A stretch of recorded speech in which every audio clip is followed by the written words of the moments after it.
Good afternoon, Santa Clarita, and welcome to KHTS 1220 AM to the Holy Cross Hour of Power, to the Health Hour for Providence Holy Cross Medical Center.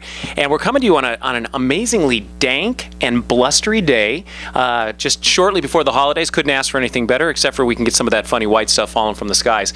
My name is Tom Burton. I am the Orthopedic Program Manager and proud employee with Providence Holy Cross, actually born at Holy Cross.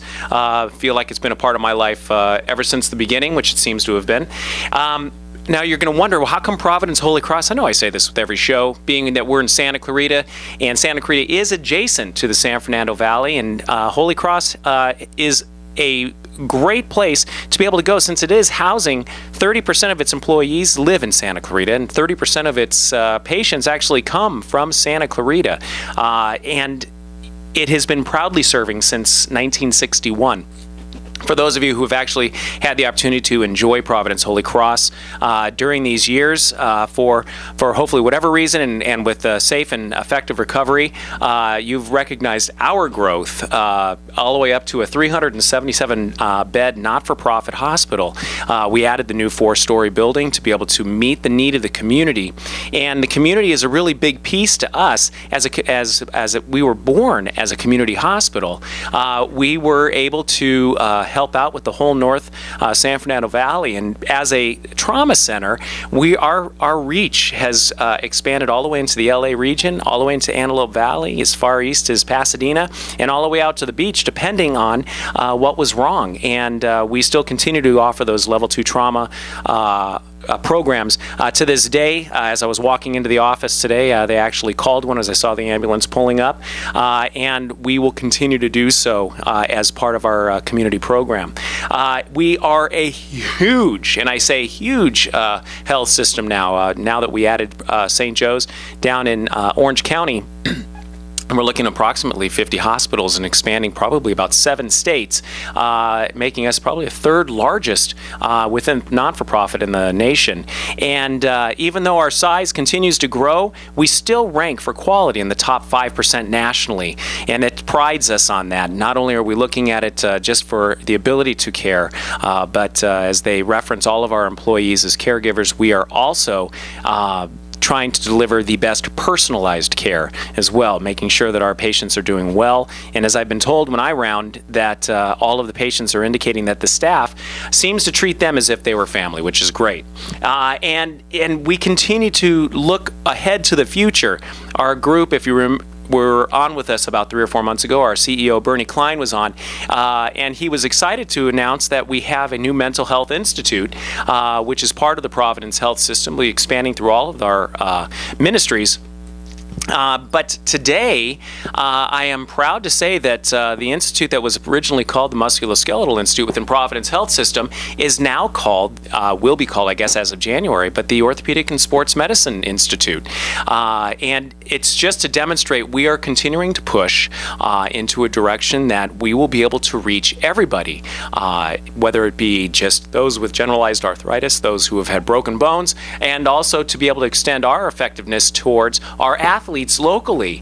And it's interesting because, one, as we are so close to the holiday, I really had nobody was really interested in swinging up to Newhall today, but the sports director for KHTS, Justin Powell, was he and I have been talking about this probably for months, to be able to talk about sports injuries and just generalized sports medicine, being that the Santa Clarita area is so active when it comes to athletics. So this is going to be kind of a role reversal, but I'd kind of like to turn it over to Justin and we're just going to have a conversation and hope everyone enjoys. And, if anyone happens to be listening, today is going to be an interesting one because we are doing this on Facebook as a Facebook Live show, and I guess this is the first attempt at this, and so forgive us ahead of time, but I think this is going to go great. So look for us on Facebook,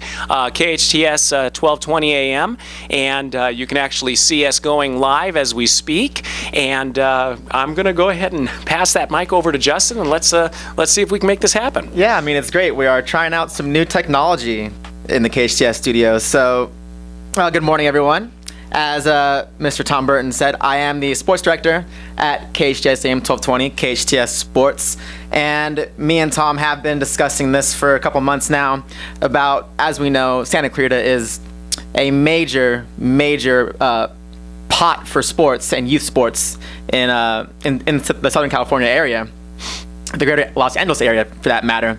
And I know a lot of parents, as I focus mainly on local high school sports and covering the youth sport, the youth athlete.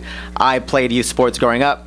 There's a lot of things that I would have liked to have had answers on.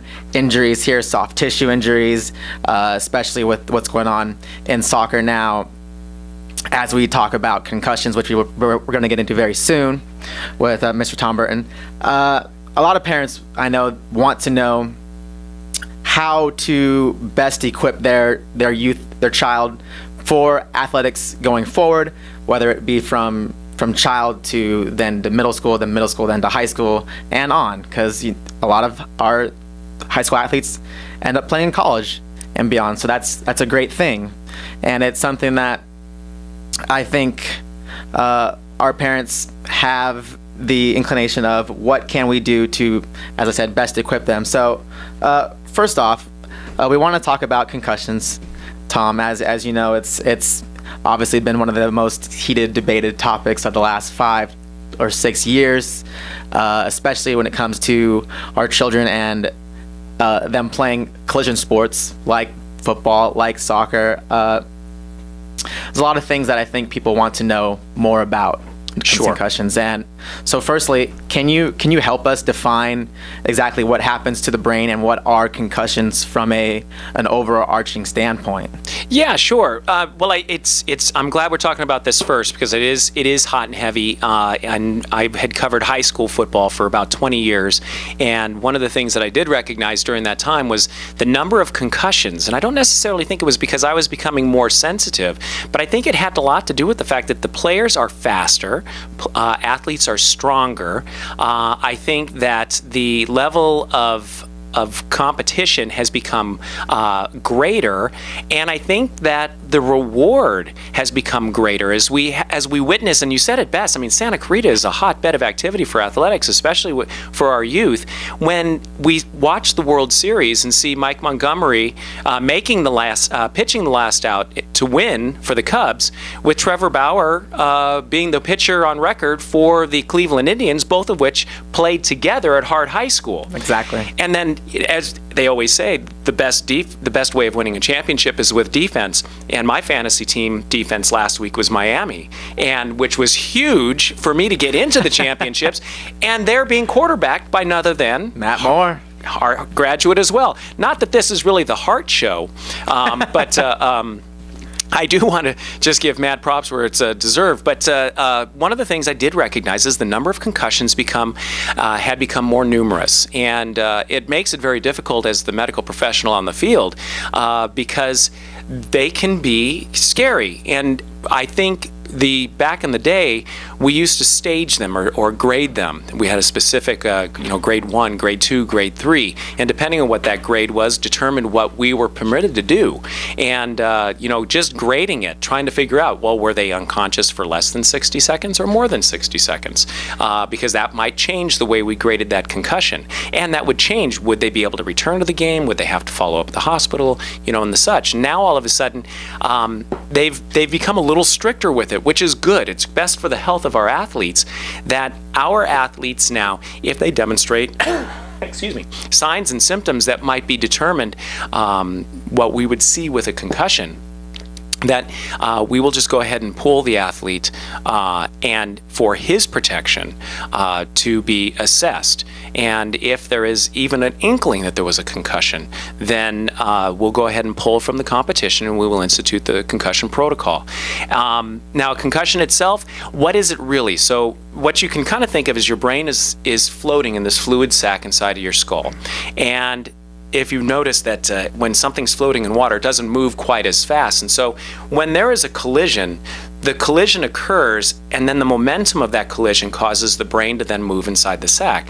And a lot of the times in a strong enough, quick enough, more powerful enough movement where the head gets snapped or contused, that brain can actually hit the inside of the skull, and which would be a coup, and then it will bounce back and hit the backside, which can be a counter coup. So it's usually like a double type of collision and that in and itself, it creates, I'm not going to say it causes a bruise, but it definitely causes a contusion within, and there can be symptoms that come from that. So it's essentially your brain shaking against your skull back and forth. Exactly.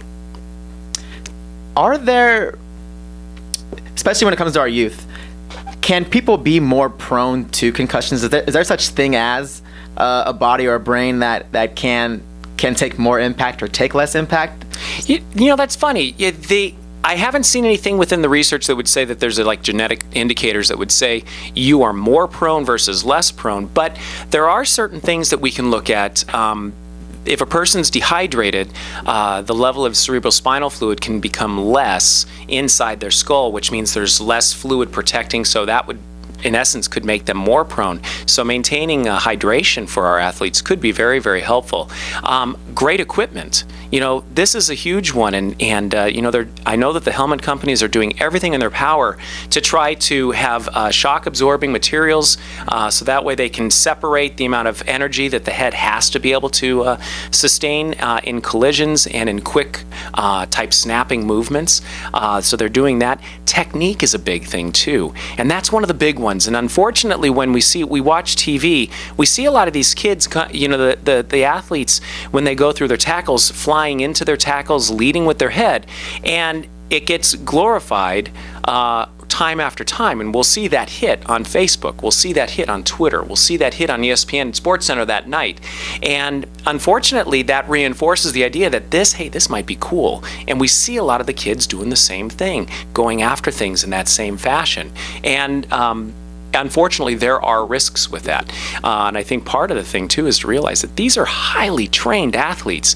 They have so much strength to support their structure. Now, granted, you can't strengthen yourself enough so that your brain doesn't move, but the body itself can take a stronger of a hit, and there may be something to that. So being appropriately trained, less fatigued, well hydrated, great equipment, unbelievable technique, all of those things. But there is something to cumulative too. So, you know, trying to lessen the amount of hits that your head takes.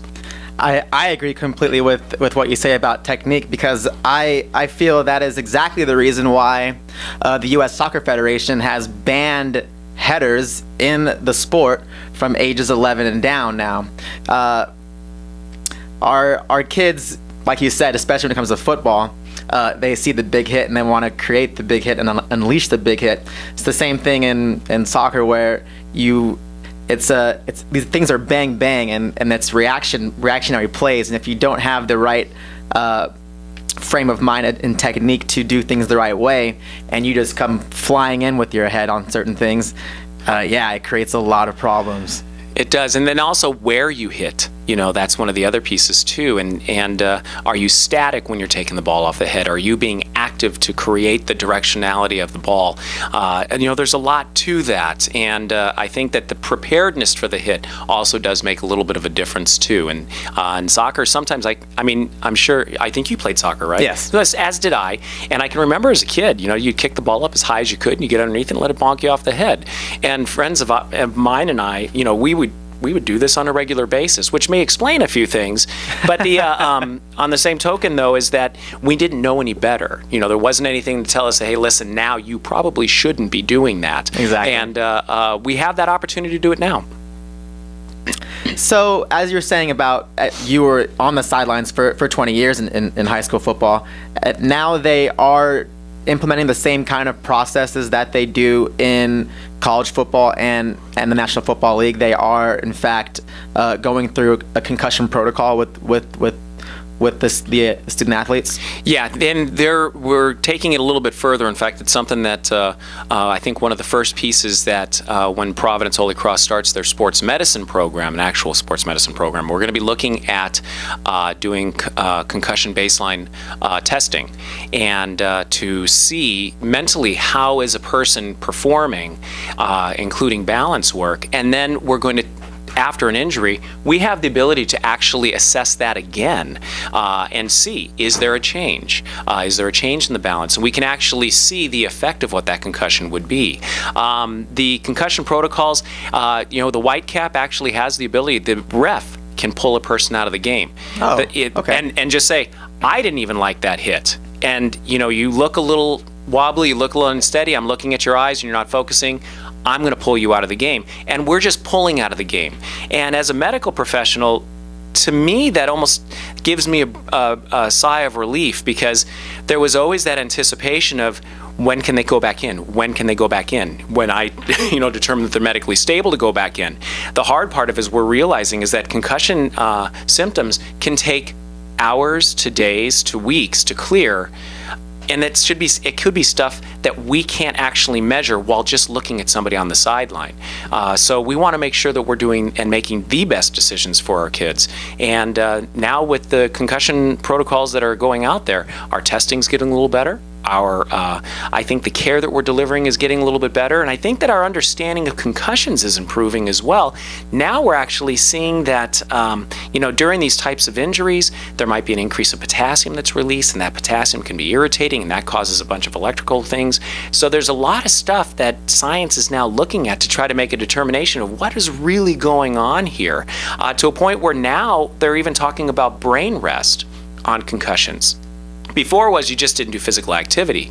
Now they don't really want you doing a lot of brain activity at all, to a point where I remember hearing discussions that they were going to take kids out of school for a couple of days just to give their head the days off to allow the brain to actually do the healing that's necessary. So it's interesting, and I think that what we see now is just going to be the kind of the tip of the iceberg as we move forward over the next bunch of years. And I think as science and research gain a better understanding, and they can actually give that understanding to us.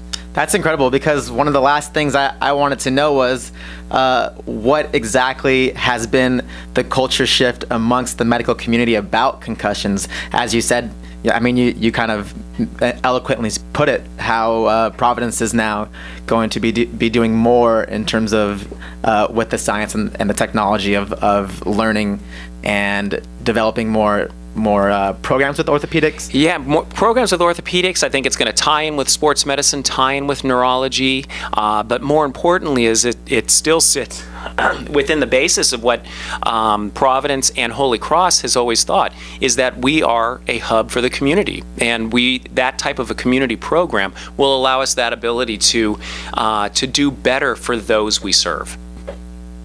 That's amazing, and we can't thank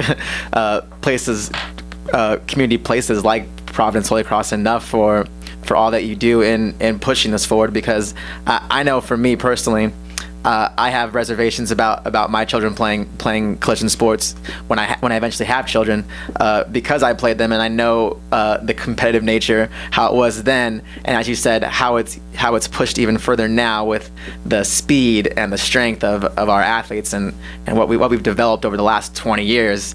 I think this is one of the most important topics to think about as we move forward in sports medicine. And so, Tom, I think we have to take a break now. Right on. So, want to take us out? Yeah, absolutely. Well, you're with us here on the Providence Holy Cross Health Hour on KHTS 1220 AM, your hometown station. We'll see you in just a minute or two.